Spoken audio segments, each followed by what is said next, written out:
everyone, it's Pat Sloan here on Tackle It Tuesday. So it has been really fun for so many of you to jump in on Tuesday and share like a goal for the week or a one that you finished or moved forward from last week. It is so fun to have that a common place to every week kind of talk about those things.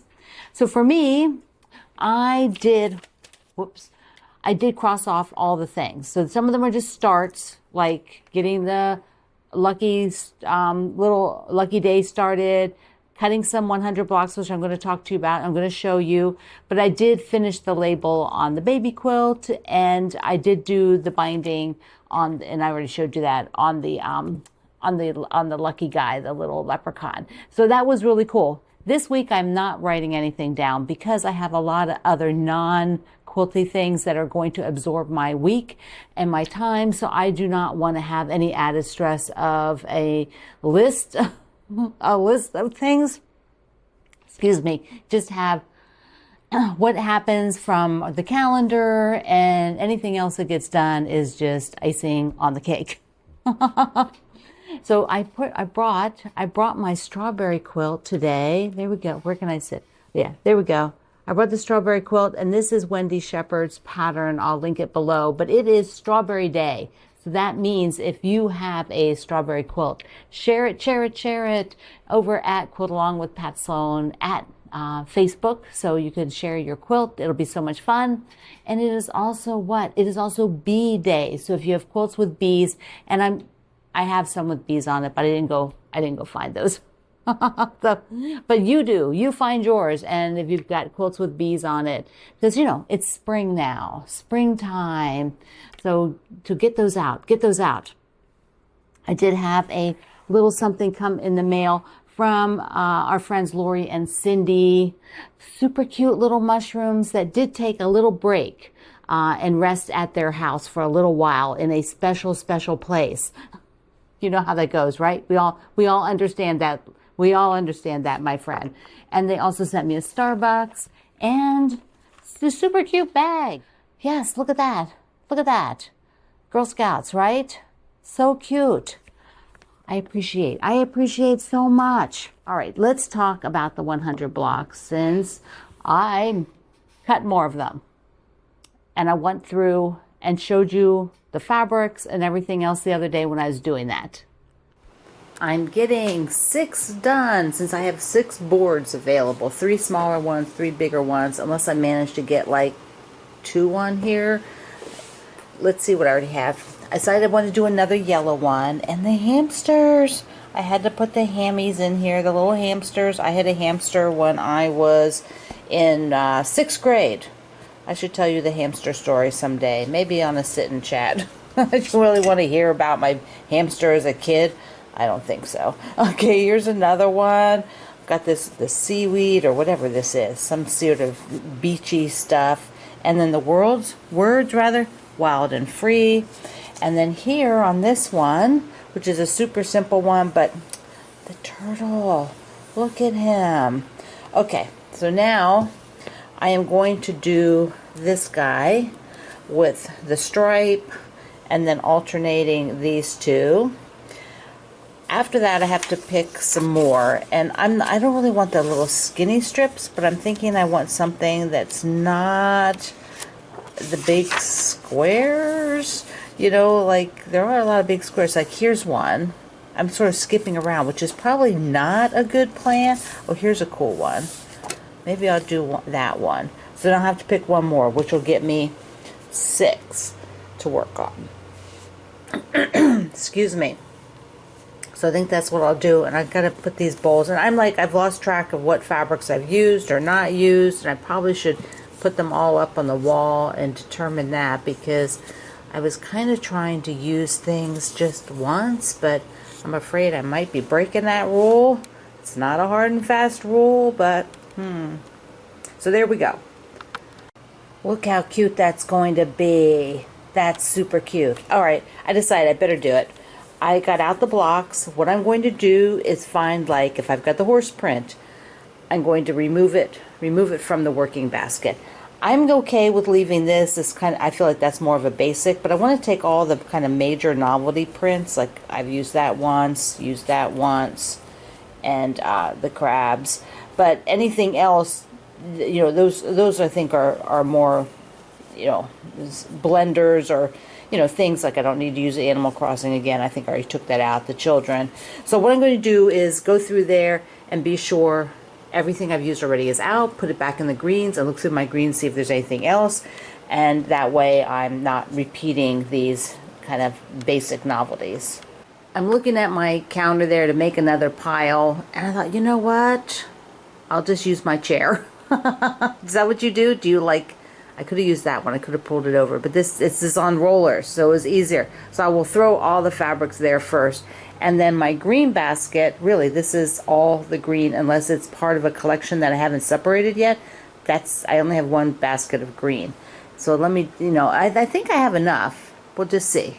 This stack are all the ones that are a novelty, you know, they've got something of interest on it. I'm not sure about this one because the actual interesting part is like the bear face here, and I'm not sure it's got a lot of purple, so I'm not sure that I want to use that. Also, this green is like a totally different green than everything else, so I think I'm going to go ahead and put those out. And then these are all the blender kind of thing, so I'm going to dig around in my greens and see if I can just find two more, which I think I can. I have a couple of them. I took the lights, like something like this piece where there's greens, like if I pull and cut something fussy cut from there, but that's more like a background. And I did have one, yeah, here. See, like if I get one of those ones that's a strip, I'll just cut from this green section, so that'll work. But I think if I just find one or two more, either with a white background and green images or the green background, then I totally have enough so that each block will have something a little bit unique. Oh, see, here's these birds, but I had gotten it on green. So there we go. All right. Look what I found. The little toads. Oh my goodness. We had a little tiny frog on the window outside the garage the other day, and he just hung on there all day long. It was so odd. He was really adorable. And then I pulled a bunch of other greens. I don't know how all this green is going to fit back in this tub. I may have to make something's going on there. I don't know what happened. Anyways, I am now good. I have enough to do the rest of the blocks I need to do. I don't have anything that's a printed circle that works for me, but I do have money fabric. Printing our own money. What do you think? I think I need the $100 in there. So this is a good size square, so I can get the $100 in there, and then I think this will be the background. And yeah, because I want to make sure that this, you know, pops off, that box pops off the background. And because this is all green, I don't have like other colors to use except for the white. The other thing I could do would be to use something much more, use something much more colorful for the background. But see, that's bringing too many other colors in. That one is bringing too many other colors in. See, that's the same thing. This one I might be able to fussy cut. Yeah. Could I do that? See, the money's going to be right because it's not a circle on the brown like that one. The edge of the box needs to really pop from the background. So I think I'll just go with this. The money is not going to work here. The white just blends too much with the background. So what about a frog? What about a frog instead? Yes, there we go. Ribbit, ribbit. Perfect. It looks like a cube. Do you see? Barely a cube. You got to work on it. There's a cube. Ah, okay. Switching it out. We'll use the money somewhere else. Maybe this one for the money, where the money is the peaks, and then the background is this textured, linen-y look. Yeah, that looks good. Here's the stack. I think there's 7 altogether because I got 2 on this one and 1 on each of those. Yeah, so there's 7. 6 boards, 7 blocks. it does feel very good to get those cut. I am, though, doing one of those re-evaluations on the project. Those blocks are all from here, the 100 quilt blocks. I know a lot of you, there's somebody in the group like shared they got all their blocks made, and it's really, really, really awesome. I just don't know how many more. I'm going to be very realistic with myself. I don't know how many more I want to do before I go ahead and go, let's sew them up. Just because I have other things that I would rather do and I'd rather sew, even though they're very, very fun. So I'm going to sew all these, going to lay them up there, take a look. Maybe I'll do one more set and then call it done and create the cityscape just from what I have, which will be totally fine. And I will be very happy with that. I'll be happy I was able to do that much, be interested. I am interested in it. I just do not want it to drag on as it's been doing. I mean, honestly, it's been dragging. Okay, let me cough. Hold on. Spring is so lovely. Inhale some pollen or something.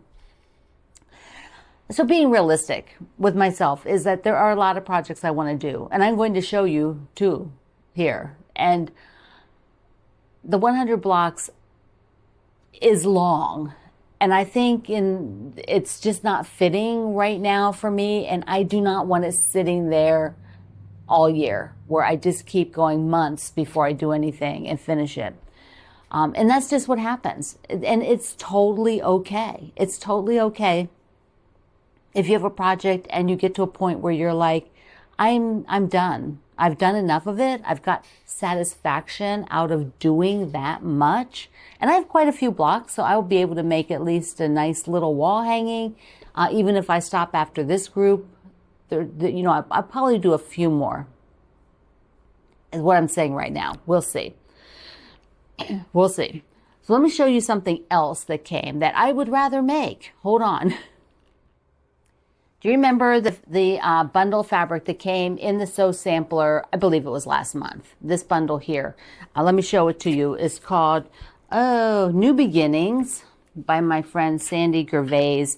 And in these peach and turquoise, little darker peach. Look at this.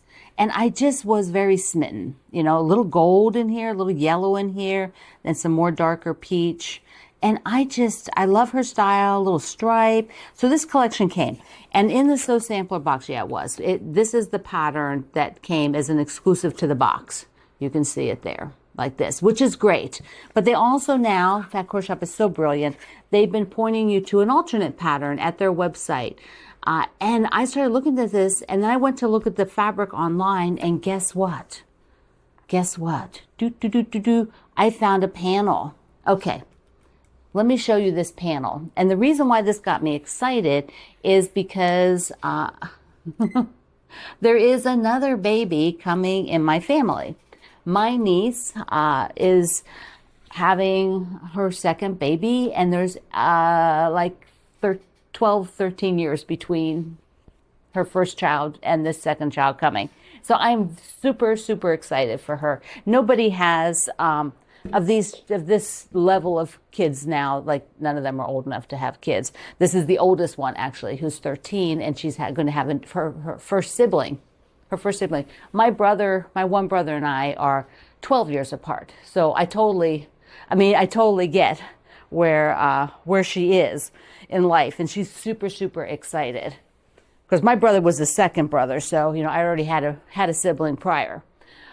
So here we go. I found that line has this panel. Can I get the whole panel in? There you go. You can see the whole panel. Look how sweet this is. I think this would be so darling for a baby, a baby quilt. But what gave me the idea was I can take from this pattern and the fabrics that came in the Sew Sampler box, and I can go ahead and do a border around that panel. I think that would be so perfect. It would just be gorgeous. Don't you think? Yeah, it just will spiff it up a little bit, put those blocks around the border. And if I have to do I'd probably do an inner border, do maybe two maybe 1 or 2 rows of blocks. I'm not sure. Maybe just 1 row. I think that's big enough because it's a big panel. 1 row blocks around, and then that's done. So I saw that. So I have that, and I'm, so you can only do so many things. You only have so many hours in the day. And the other thing that came that I just would love to just stop and do everything is one of our friends made this quilt and shared it in the Quilt Along with Pat Sloan. And I was like, ding, ding, ding, ding, ding, I need a windmill quilt. This niece who is going to have the baby, her mom is Dutch. My brother married a Dutch lady. And so the children have Dutch family. And I thought, oh, how perfect.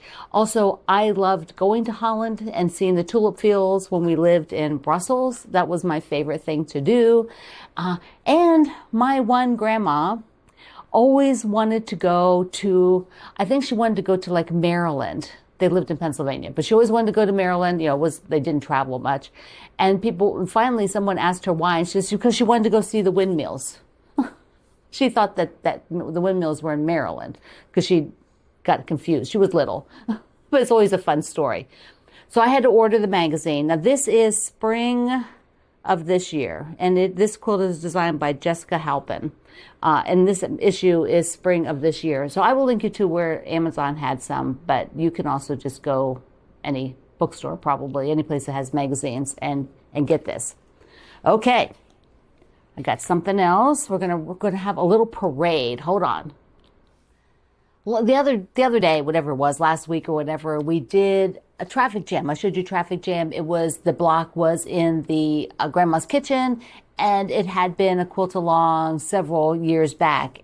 And my friend Kendall went and posted his and then asked people to share theirs, which was so fun. And I decided I would accumulate a little quilt parade. So thank you, Kendall, for doing that. Remember to visit Kendall's YouTube channel. So here we go. Alice went with the all scrappy look, and you're going to see several like this because that was a popular theme, to do it very scrappy using whatever you have and setting it like on a really neutral background. Looks so good. Amy did a dark teal or a hunter green. Look how gorgeous that is. And each of the blocks is a different color. Anita's beautiful in blue and white. She said there's a lot of memories with these different fabrics in here. Christy, oh, purple. Look at that light purple. That almost looks like a hand dye fabric. So gorgeous. Dawn's a lot of blue, and then what happens is when you do a setting like Dawn did where it is blue, it'll pull out the blues in your blocks, and when you first look at it, it looks like, oh, it looks like a blue quilt, but then you'll see a lot of greens, and she has some different backgrounds. It's gorgeous. Diane's red with black cornerstones, and then borders. Many of you put the scrappy borders on, and just use up more, right? Use up more of that stuff. Donna's, beautiful. Here's blue. She did the blue sashing, and it looks like a little extra blue border around it. And then the blocks themselves look like they are scrappy. Francis, holy cow, look at this. Each of the blocks again done in different colors, and then the whole border is also like each of the 9 patches, like almost in different colors. Heidi did 2. This is her first one on a navy. Navy squares, the little squares, the 2.5-inch squares, and then she did bigger red squares. That's super effective. It's like flipping the image. It's so cool. Sometimes it's hard to look at that and realize that's the same pattern. And then she did another one with pinks, pretty in pink. Jacqueline, she did this one for Quilts of Valor, and I believe she said she did a few of them, and so you see that she did a gorgeous wide border on it and then added some stars in the 4 corners. Jeanette did a pretty in pink for a baby quilt. Perfect. Use up some of those precious fabrics that you have. Kelly's is purple on white. And then she's added in, you can see some of the blocks have a white background, some have a dark background. It's just so effective. And Kendall, who started this all off, my friend Kendall, with his gorgeous blocks with the orange sashing. And there's all kinds of sort of novelty prints in there. So fun. Moya's with another color blocking. So if you are thinking about color blocking, here's several of them for you to see. And it looks like she said it either with a deep, deep navy or a black. So effective. Oslene's is on tan. Oh my gosh, look how awesome that is. And then she has a darker brown sashing. Robin's gorgeous Scrappy from end to end. Rose did a Scrappy from end to end. Gotta get those Scrappies in here. And then we have from Ruth in more the teals, the watery, like ocean colors. Oh, so pretty. Now Sherry did a few of them. Here is her first with the pink, and she used like a super cute novelty print for the background of each block. Then she did one on the lights with kind of summery oranges and light greens, and you can see some pops of a dark, looks like a dark teal in there. And then her third one is in blue, pretty in blue. And then I'll show you one of mine again to wrap it up. Okay, Tackle It Tuesday. Let me know if you have a list, if you have 1 item, 3 items, whatever you have for the week. If you finish something, we want to celebrate with you. Even if the point is just like you moved it forward, we want to celebrate that. So I love you. Mwah. Thanks for being here in the Sloan Zone. I will see you online.